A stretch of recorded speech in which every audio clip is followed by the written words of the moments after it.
Hi everybody, it's Nikki here and welcome back to my YouTube channel. So today's video is going to be a transgender timeline guide for all of the girlies that do not have a resource in their lives to use as sort of like a checkbox list or like a video game guide. Think about that as a way to progress through their transition. And I'm going to be talking about things that sometimes you might not have thought about, sometimes you've thought about things, and so think of this as just purely a guide. However, everybody's transition is different, and so before we get going into this video, just remember that this is not an end-all be-list of everything that you need to do. This is not going to be just everything that is like you need to do it in this stage and this stage. Everybody's transition is different and nuanced and very subjective to every single person. So use this as a guide, but modify it how you see fit, okay? Now, let's get into this video. However, I got my nails done today, so I'm super excited about that. And then remember to like and subscribe, put those comments in the comment section, hit the notification bell to never miss a video, and also give a super thanks if you're feeling extra. Now, this is Nikki, and let's roll the intro and get into the transgender timeline guide.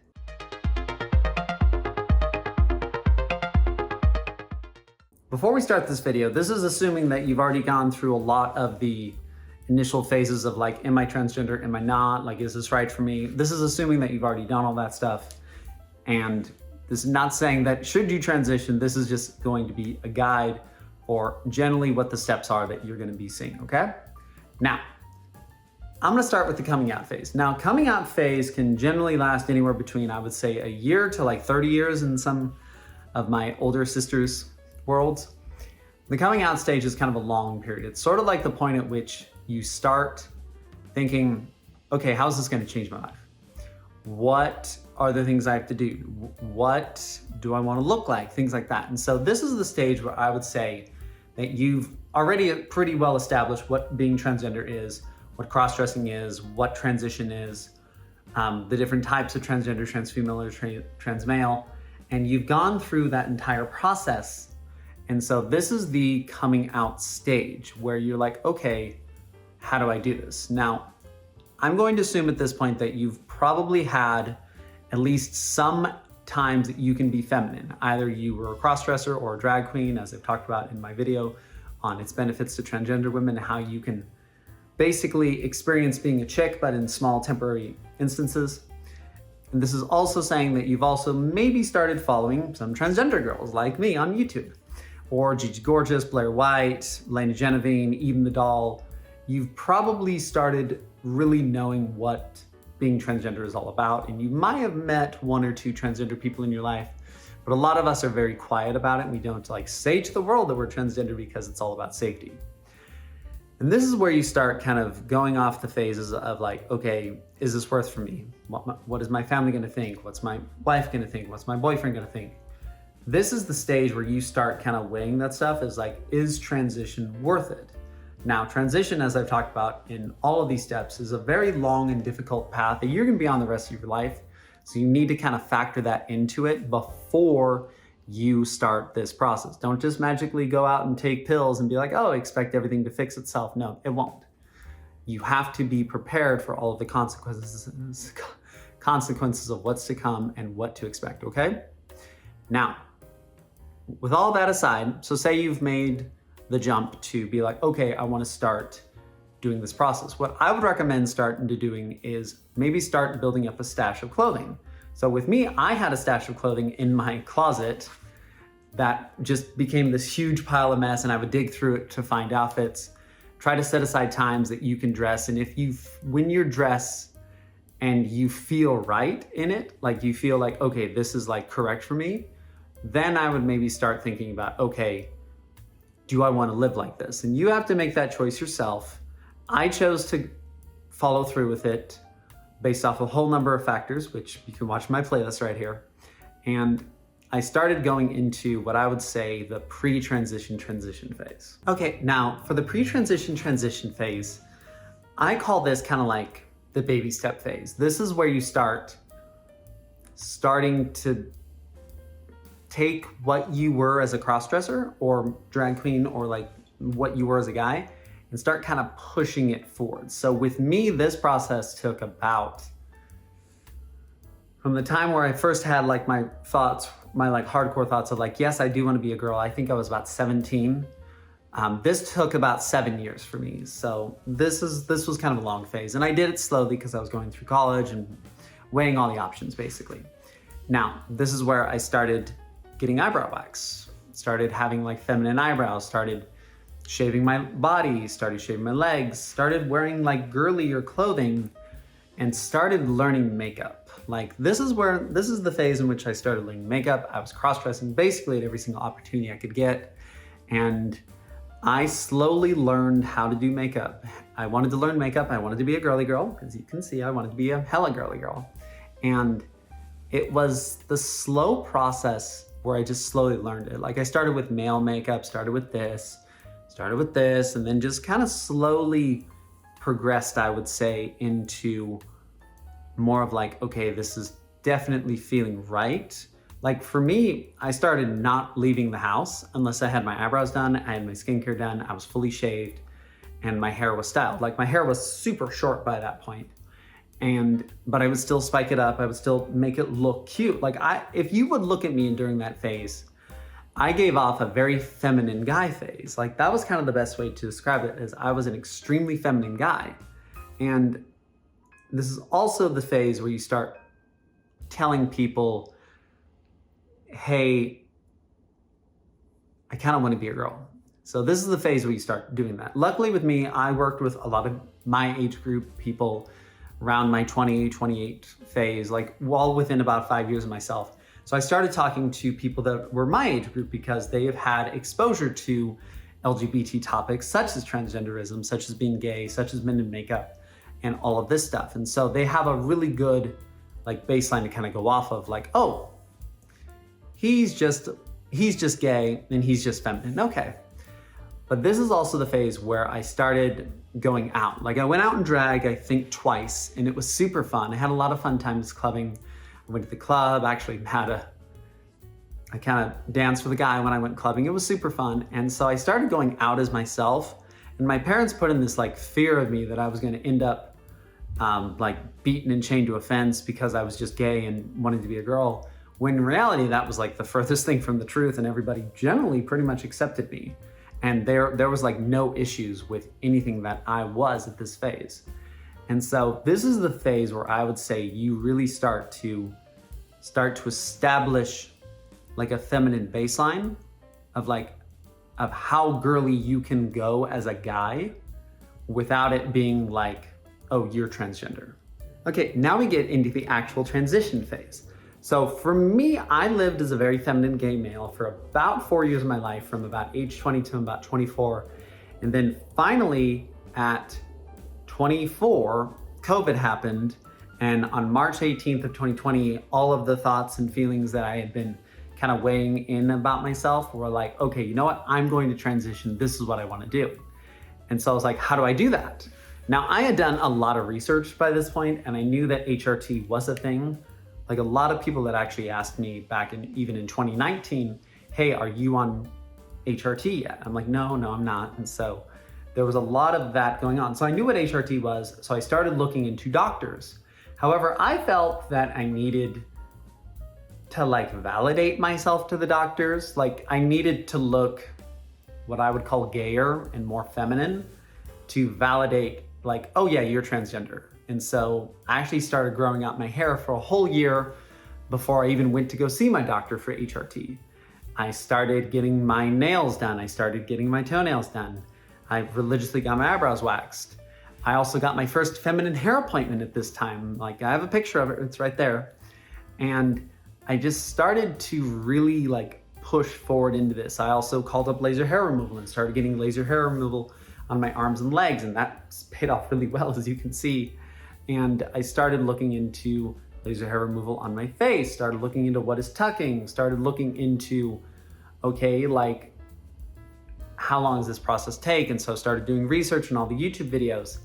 And I just started slowly doing it, where I just kind of took what I was doing as a cross-dresser and just started doing it more often, but in less style. Like I would say I started turning myself from like a hardcore, like super overkill, like cross-dresser with like giant breast forms, all that stuff, and started toning it down to look natural. Like I started following a lot of women at this time, like a lot of beautiful women on social media that were models. There were this, I started working out to achieve a feminine body. Like I was like, okay, if I'm gonna do this, I'm going to look like a beautiful woman. That was my goal. And so I just started doing more. And then finally, after I got up the courage to actually talk to the doctor on the phone about calling in for HRT, I finally went in and started HRT. And they went in and asked me, okay, what's your goals? What do you want to do? Do you want to save your sperm? I was like, no, I actually don't want to save my sperm. Is that I'm definitely into men. I'm not into women. I think women are beautiful, but having an intimate moment with a woman is not something that I want. I want it with a man. That is what I want. And so I would say the biggest step of this phase is deciding, do you want to have children or not? Because I am sterile. HRT has made me sterile thanks to spironolactone, and I take it every single day, so I can no longer produce male sperm anymore to actually have a child. And they gave me the option of, do you want to freeze your sperm? I was like, no, I don't want that. Okay, and then they had me sign a waiver and that was it. So I would say at this phase, especially if you are in a relationship with a woman and you really want to have kids, like kids are on your goal list, this is the phase where you're like, okay, let's have those kids before I start this process. I know of this one girl, she did all of the steps in this phase and she's had a really good transition because there's no lingering regrets in her mind. Like I would say for me, the biggest lingering regret is like, do I want to have my own child? But in the end, I decided that it wasn't worth it for me, but you have to make those choices in this stage because when you get into HRT, you're not gonna have the ability to reverse that decision very easily. You can, Gigi Gorgeous did it, but it takes a very long time to reverse that. Okay, now let's get into the actual transition part. So this is the phase where you are taking either pills, injections, or patches every single day, and you're like, okay, I'm doing this, let's do this. Now, I'm gonna level with you, honey. You're not gonna see changes in 3 days, you're not gonna see changes in 3 weeks, you're not gonna see changes in 3 months. You're gonna start seeing changes like 9 months into this process. So I would say the best way to think of this process is that this is puberty. Think of how long your puberty lasts. I think puberty lasts from like age 13 to 18, that's 5 years. This is only 2 years into that stuff. Think about that for a second. This is essentially a second puberty where you start developing feminine characteristics, such as fat redistribution, chest development, you have softening of skin, you have a little bit more susceptibility to bruising, all that stuff. Like that thing right there, that's a bruise. And so you start, this is where HRT starts like changing you. And depending on your genetics and your age and how long you lived as a male, because the older you are when you start this process, the harder it is for the pills to naturally change you, and you may have to resort to surgery to fix some of your perceived slights. Now, the other thing that this phase is also about, this is where you start doing the social transition. Now, I have done a video about this, so I'm just gonna kind of quickly rehash it. The social transition is where you start being seen as female or male if you're a transgender male. And for me, that process started, I would say, when people noticed that I had long hair and painted nails and wore very feminine clothing, they could start putting 2 and 2 together and be like, okay, they look like a guy, but they have long hair, they have their nails done, they're wearing very feminine clothing, they may be transgender. So this is where you start really opening up to other people and be like, hey, yes, I am transgender. Yes, I am this. And this is where you start telling people. And it's very hard. Like I'm gonna tell you right now, the fear of telling someone you're transgender and the fear of coming out to people is a lot worse than the actual process of coming out. Like once it's over with and you just kind of move on with your day. But the big thing I would say for this phase, this is where you start maybe seeing like changes in friendships. This is where you see either a good or better relationship with your family. This is kind of the phase where I've seen a lot of divorce start, especially if you are a man married to a woman. This is where I see a lot of divorce kick in. And this is kind of the phase where it's like, okay, like this is inevitable and this is not going to change. And your goal is to be a woman. Like this is the phase where it's like, you own it, honey. But I would say just let it ride, let the natural process take over and deal with things as they come up. Do not let fear and fear of the unknown and fear of rejection prevent you from wanting to be yourself. With me, I generally hid this from my parents for about 1.5 years. Like they suspected something, but finally, and I've told the story a lot of times, my mom finally asked me, why do you have boobs? And I told her the reason for why I have boobs. And that became the process from there. And I came out and it was okay. Now I'm out to everybody at my work and there's no problem. But this is the phase where you just say, no, I'm gonna let HRT do its job and I will fix things as they come up.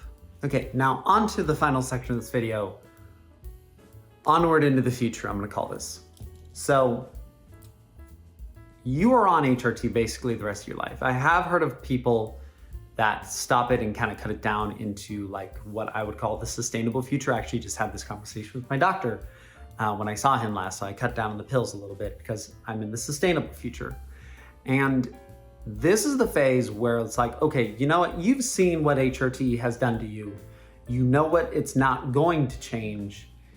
Let's start kind of modifying this a little bit. And this is where gender confirming surgeries come in.